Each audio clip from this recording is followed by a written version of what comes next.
Okay guys, Brian Schmidt here with BassResource.com. I'm gonna talk to you about something that is near and dear to me.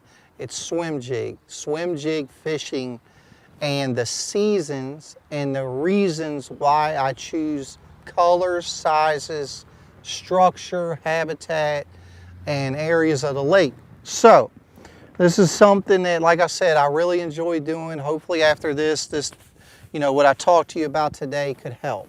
So, let's start off with seasons. We have spring, we have summer, we have fall, and we have winter. Okay?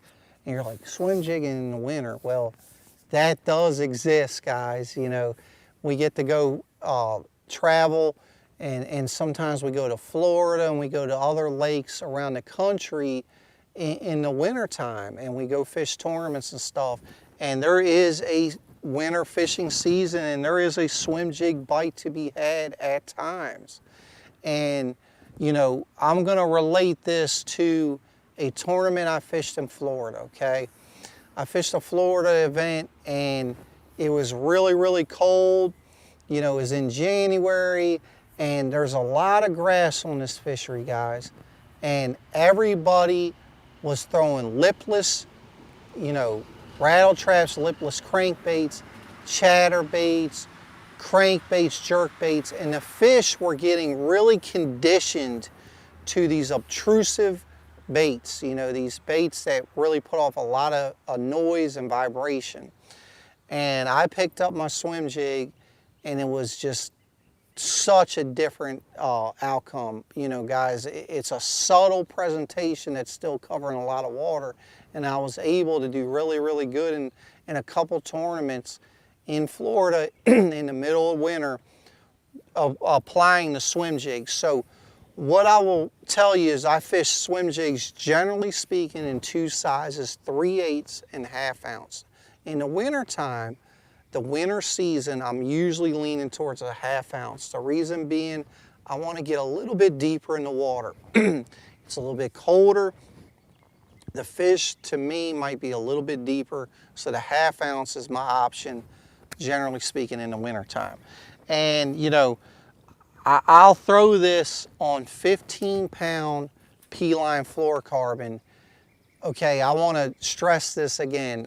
Brian Schmidt throws a swim jig. I don't care what size, structure, anything like that. I throw it on 15-pound P-line fluorocarbon for all applications I use for my swim jig, which is a totally different technique than other swim jigging.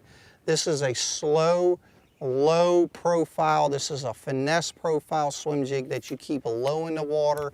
Finessey swim jig, light wire hook, light weed guard. It's a whole different concept. So it's about keeping it down in the water column, slow presentation through sparse grass. So, like we talked about, we're going to apply it in the winter time around offshore grass, looking for pre-spawn or wintertime fish that are just lethargic laying in the grass. And we're going to always start on the edges. We're going to try to start on the edges of the grass and see if they're just relating to that. Fish, when you're fishing grass, fish are going to relate to something different in the grass. A high spot, a edge, a void, something different, isolated clumps, something different. So I'm going to start on the edge with a 1/2 ounce swim jig, depending on the water color. What I feel fish are feeding on is when I'll dive into my colors. Okay, so this right here is called Nasty, and this is a very realistic, natural colored swim jig that I feel really imitates bluegill and brim very, very well. Can even imitate a perch somewhat. So this color right here is one of my go-tos, called Nasty. I generally like to have pretty clear water when I'm throwing this. This is something that I've caught them from New York to Florida with, but I need a little bit of clarity. Okay, so another really, really cool color that I have, it's called Fire Crawl. Okay, it's bright, yes it is, but think about this, guys, how many times we throw red lipless crankbaits, red vibrating jigs. Well, same thing with the swim jig, bright colors in that early pre-spawn, that wintertime bite. I have seen this color right here, and I have a Missile Baits D-Bomb and El Diablo on the back of this. I have seen this color really do a lot of work for me. Half-ounce model right here. I think it can imitate the crayfish, but it's just something about that reddish hue in the wintertime, early pre-spawn bite, early season.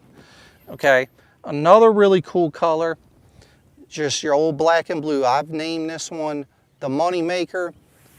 Black and blue, guys, Bruiser Flash, Chunky D trailer from Missile. This is a 3/8 ounce model. This is something that I'll fish in a little bit more color water, but don't get fooled with this, guys. This bait right here, I catch a lot of fish in gin clear water. I've caught smallmouth on Lake Ontario in very clear water on this color right here, so don't be fooled by that. And then lastly, let's talk about this right here. I named this the Natural. This is a very white bait fish imitating, bait fish oriented swim jig. I have a Missile Baits Shockwave in frosted purple right here. This is something that I'm applying when I feel like they're on bait fish really good, guys. You know, a key sign of that is you catch a couple fish on a swim jig or whatever bait you're using, you see the fin sticking down there in their throat, you could tell they're on bait fish. This is something where this shines a lot. So this covers my concept and reasoning for the wintertime pattern swim jig fishing. And I hope this information helps you and you can learn from it and apply some of this and catch a lot of fish.